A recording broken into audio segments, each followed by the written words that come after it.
ہمارے اس اسٹیج کے اوپر حضرت اقدس حضرت مولانا محمد مستقیم صاحب دامت برکاتہ تشریف فرما ہے۔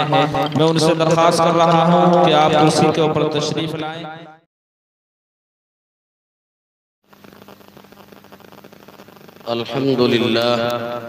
الحمدللہ وکفا وسلام علی عبادہ الذین اصطفیٰ اما بعد فقد قال اللہ تبارک و تعالی فی کلامہ المجید والفرقان الحمید فاعوذ باللہ من الشیطان الرجیم بسم اللہ الرحمن الرحیم وَلْتَكُمْ مِنْكُمْ أُمَّةٌ يَدْعُونَ إِلَى الْخَيْرِ يَأْمُرُونَ بِالْمَعْرُوفِ وَيَنْهَوْنَ عَنِ الْمُنْكَرِ وَأُولَئِكَ هُمُ الْمُفْلِحُونَ قال النبي صلى الله عليه وسلم من رأى منكم منكرا فليغيره بيده فإن لم يستطع فبلسانه فإن لم يستطع فبقلبه وذلك أضعف الإيمان صدق الله العظيم۔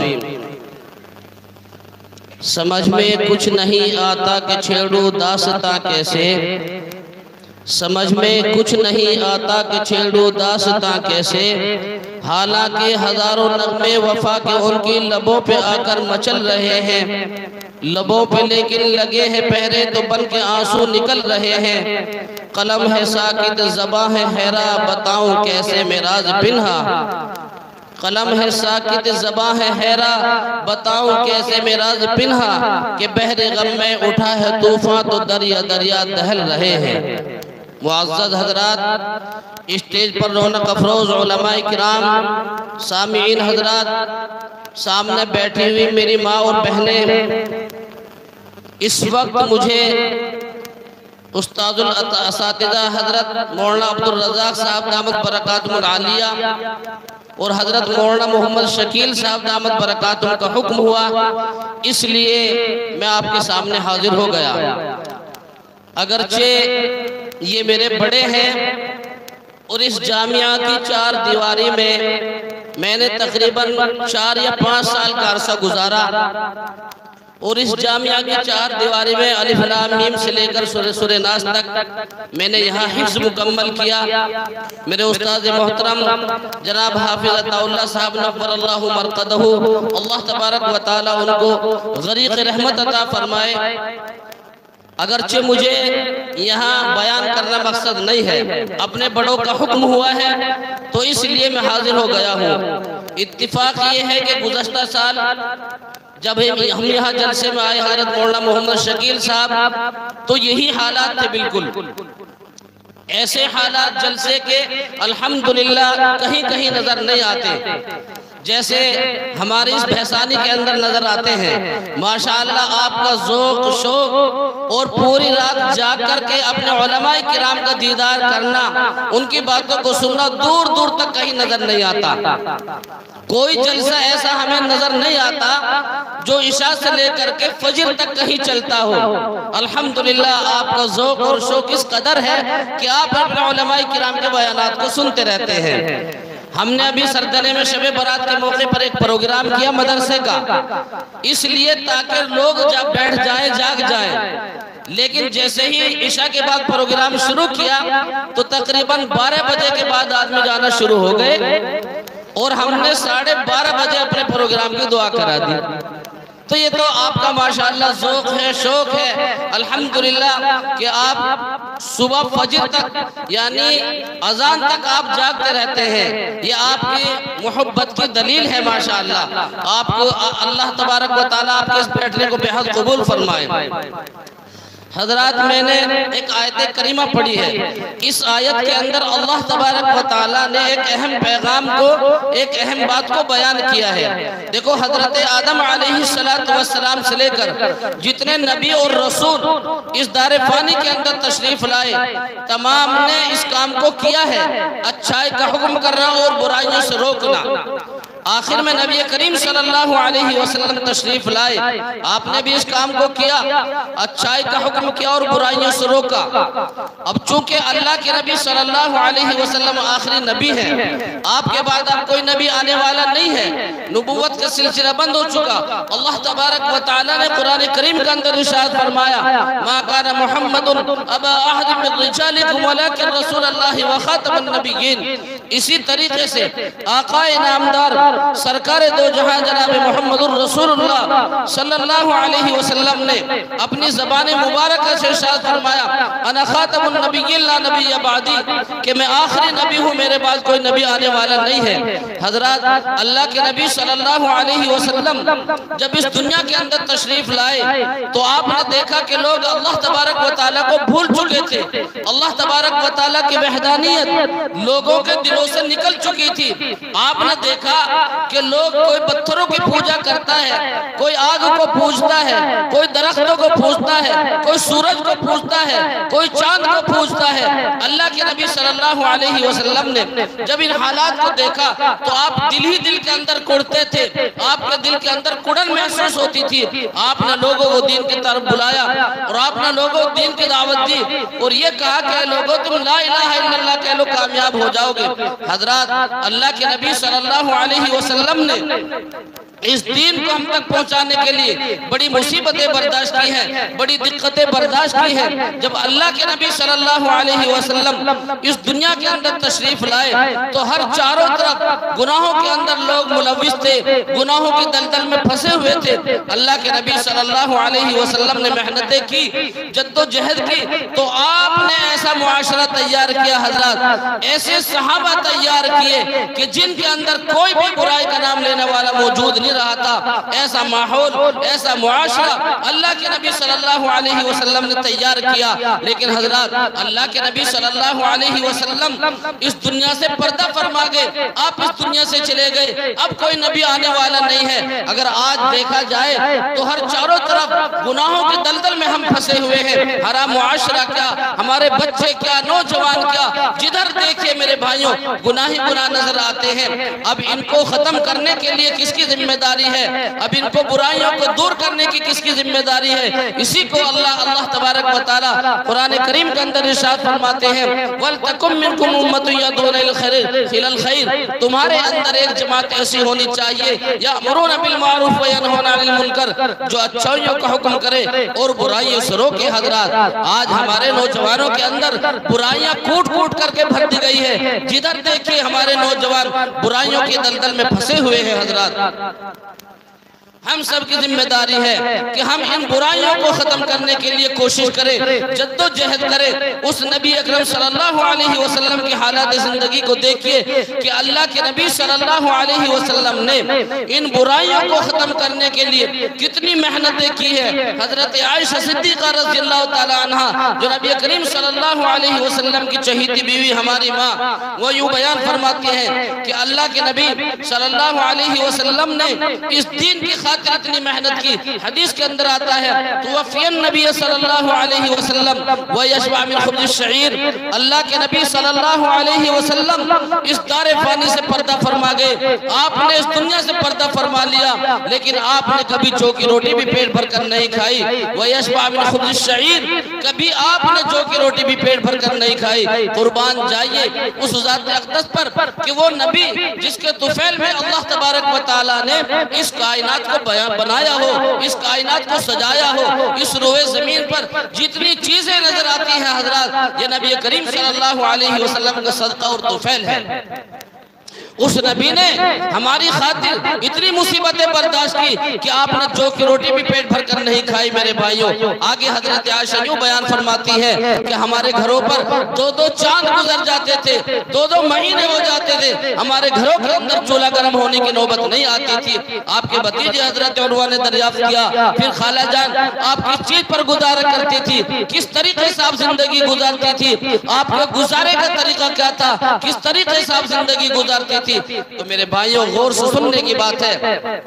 حضرت عائشہ یوں بیان فرماتی ہے کہ اللہ کے نبی صلی اللہ علیہ وسلم کی خدمت اقدس میں کھجور آ جایا کرتے تھے ہدیہ کے طور پر، انہی کھجوروں کو کھا کر کے ہم پانی پی لیا کرتے تھے، یہی ہماری زندگی گزارنے کا طریقہ تھا۔ میرے بھائیوں قربان جائیے اس ذات اقدس پر کہ جس کے طفیل میں اللہ تبارک و تعالیٰ نے اس کائنات کو بنایا ہو، اس آقا نے، اس نبی نے ہماری خاطر ایسی زندگی گزاری حضرات کہ پیٹوں پر پتھر باندھے، پیٹھوں پر پتھر بارے اس نبی نے ایسی زندگی گزاری۔ اور اللہ کے نبی کے بارے میں آتا ہے کہ اللہ کے نبی صلی اللہ علیہ وسلم جب طائف کے میدان میں دین کی دعوت لے کر کے پہنچے ہیں، لوگوں کو اللہ کی طرف بلایا ہے، لوگوں کو کہا کہ اے لوگوں تم کہاں جا رہے ہو، تم کس کی پوجا کرتے ہو، تم کس کی عبادت کرتے ہو؟ اللہ وہ ہے جس نے ہم کو پیدا کیا ہے، تم ایک اللہ کی عبادت کرو۔ اللہ کے نبی صلی اللہ علیہ وسلم نے طائف میں جا کر دین کی دعوت دی تو لوگ آپ کے جانی دشمن ہو گئے، لوگ آپ کے جانی دشمن ہو گئے۔ آپ کے جسم اتھر کے اوپر طائف والوں نے اتنے پتھر مارے حضرات، اتنے پتھر مارے کہ آپ کا جسم لہو لہان ہو گیا۔ اتنے پتھروں کی بوچھار کی حضور کے جسم اتھر کے اوپر طائف والوں نے کہ آپ کا جسم لہو لہان ہو گیا۔ اور اسی پر بس نہیں، آگے آتا ہے حضرات کہ اللہ کے نبی صلی اللہ علیہ وسلم جو نالین مبارک پہنے ہوئے تھے وہ بھی خون سے لبریز ہو گئے تھے۔ اتنی تکالیف اللہ کے نبی صلی اللہ علیہ وسلم نے ہمارے اس دین کی خاطر ہم تک اس دین کو پہنچانے کے لیے اللہ کے نبی نے اتنی مصیبتیں برداشت کی ہے، اس جسم پر اتنے پتھر مارے جس جسم کے بارے میں حضرت عائشہ صدیقہ رضی اللہ تعالیٰ عنہ یوں بیان فرماتی ہے کہ حضور کا جسم اتنا روشن ہوتا تھا، اتنا روشن ہوتا تھا کہ اگر رات کی اندھیری میں ہمیں سوئی میں دھاگا ڈالنے کی ضرورت پیش آتی تھی تو ہم اللہ کے نبی صلی اللہ علیہ وسلم کے چہرہ انور کے قریب سوئی کو کرتی تھی، اس میں ہم دھاگا ڈال لیا کرتے تھے۔ میرے بھائیوں، اس جسم پر طائف والوں نے اتنے پتھر برسائے، اتنے پتھر برسائے کہ آپ کا جسم لہو لہان ہو گیا۔ لیکن حضرات اللہ کے نبی صلی اللہ علیہ وسلم نے ان تمام مصیبتوں کو برداشت کرنے کے باوجود دین ہم تک پہنچایا ہے صحیح طریقے سے۔ اللہ کے نبی صلی اللہ علیہ وسلم جس دین کو لے کر کے آئے وہ دین ہم تک پہنچایا ہے۔ اسی طریقے سے صحابہ کرام نے بھی بڑی مصیبتیں برداشت کی ہیں اس دین کی خاطر حضرات، بڑی دقتیں برداشت کی ہیں اس دین کی خاطر۔ حضرت بلال حبشی رضی اللہ تعالیٰ عنہ کو کون نہیں جانتا؟ حضرت بلال حبشی رضی اللہ تعالیٰ عنہ وہ جلیل القدر صحابی ہیں جو نبی کریم صلی اللہ علیہ وسلم کے خادم خاص تھے۔ اگرچہ آپ کالے تھے، آپ کے ہونٹ موٹے تھے، لیکن حضرت بلال حبشی رضی اللہ تعالیٰ عنہ کا دل جو تھا وہ بہت اجلا تھا۔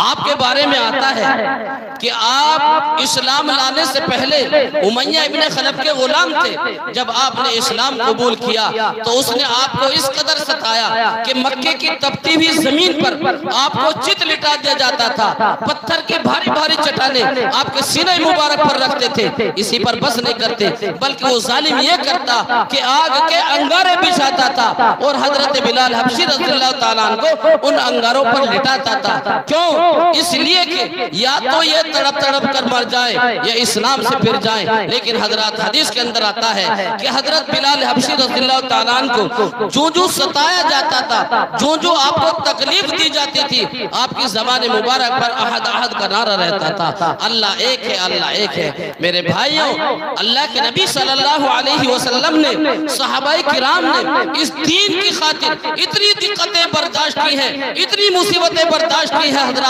کہ جس کو بیان نہیں کیا جا سکتا۔ لیکن حضرات آج افسوس کے ساتھ کہنا پڑتا ہے کہ آج یہ دین ہماری زندگیوں سے، ہمارے بچوں کی زندگیوں سے، ہمارے گھروں سے، ہمارے معاشرے سے حضرات اس قدر نکل رہا ہے کہ جس کو بیان نہیں کیا جا سکتا۔ ہمارے نوجوان بچے بے دین ہوتے جا رہے ہیں، ہماری بچیاں بے دین ہو رہی ہیں، لیکن والدین کو ذرا برابر فکر نہیں۔ حضرات اب کوئی نبی آنے والا نہیں ہے جو برائیوں کو ختم کر دے، جو معاشرے کو پاک اور صاف کر دے، جو ہماری زندگیوں کو پاک اور صاف کر دے۔ اب آسمان سے کوئی نبی آنے والا نہیں ہے، نبوت کا سلسلہ تو بند ہو چکا ہے۔ اب میرے بھائیوں اس کی محنت ہمیں کرنے کی سخت ضرورت ہے۔ آج ہر چہار طرف دیکھیے کہ برائیاں ہی برائیاں نظر آتی ہیں۔ اگر آپ مسجد میں آتے ہیں آپ کے سروں پر ٹوپی رکھی ہوئی ہوتی ہے، اسی طریقے سے آپ مدارس کے اندر جب آتے ہیں تو یہاں پر جو طلبہ پڑھتے ہیں ان کے سروں پر ٹوپی داڑھیاں ان کے آپ کے چہرے پر نظر آئیں گی۔ لیکن اگر آپ محلے کے اندر نکلیں، گاؤں کے اندر نکلیں گے تو آپ کو بے دینی کا ماحول نظر آئے گا۔ اس قدر بے دینی کہ آج ہمارے بچے دین چھوڑ کر کے دوسروں کی طرف جا رہے ہیں. آج ہماری بچیاں دین سے نکل کر کے غیروں کی گود میں جا رہی ہیں. میرے بھائیوں اس کی کون فکر کرے گا؟ اللہ تبارک و تعالیٰ اسی کو بیان فرماتے ہیں وَلْتَكُمْ مِنْكُمْ أُمَّةٌ يَدْعُونَ إِلَى الْخَيْرِ. تمہارے اندر ایک جماعت ایسی ہونی چاہیے يَأْمُرُونَ بِالْمَعْرُوفِ وَيَنْهُونَ عَنِ الْمُنْكَرِ، جو اچھائیوں کا حکم کرے اور برائیوں سے روکے. یہ ہم سب کی ذمہ داری ہے. اللہ کے نبی صلی اللہ علیہ وسلم نے اس کام کو میرے بھائیوں ایسے کیا کہ آپ ایک ایک صحابی کے لیے، اپنے ایک ایک امتی کے لیے رات کو روتے تھے، رات کو گڑ گڑاتے تھے. اللہ کے نبی صلی اللہ علیہ وسلم ایک ایک صحابی کے لیے آپ اتنا روئے ہیں حضرات کہ حضرت عائشہ یوں بیان فرماتی ہے کہ اللہ کے نبی صلی اللہ علیہ وسلم رات کو مصلی پر کھڑے ہو جاتے تھے تہجد کے وقت، اور آپ اتنی دعائیں کرتے تھے، اتنی دعائیں کرتے تھے، اتنا گڑ گڑاتے تھے کہ آپ کے سینہ مبارک سے ایسی آواز آتی تھی جیسے گرم ہنڈیا جوش مارتی ہے اور اس میں سیسے کی آواز آتی ہے. اللہ کے نبی کے دل مبارک سے ایسی آواز آتی تھی. یعنی ایک ایک صحابی کے لیے، ایک ایک امتی کے لیے اللہ کے نبی اتنے روتے تھے حضرات. اور حضرت عائشہ یوں بیان فرماتی ہے کہ کبھی اللہ کے نبی صلی اللہ علیہ وسلم سجدے میں چلے جاتے تھے، اتنا لمبا سجدہ کرتے تھے، اتنا لمبا سجدہ کرتے تھے کہ ہم یہ محسوس کرتے تھے کہ حضور کی روح سجدے کے اندر پرواز کر گئی.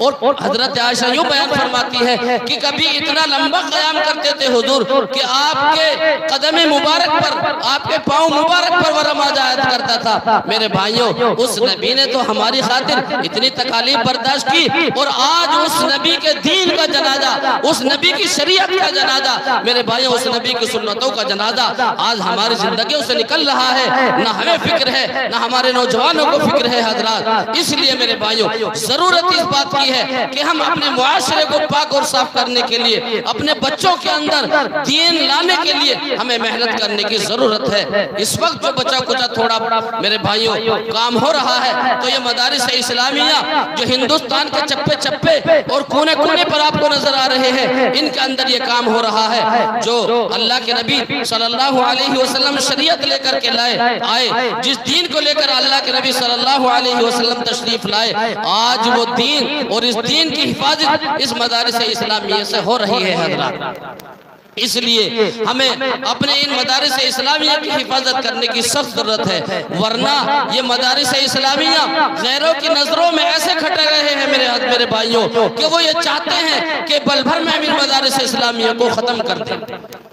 آپ کو جو یہ نظر آ رہے ہیں ہندوستان کے چپے چپے اور کونے کونے پر کوئی بلڈنگوں کی شکل میں نظر آتا ہے، کوئی جھوپڑیوں کی شکل میں نظر آتا ہے.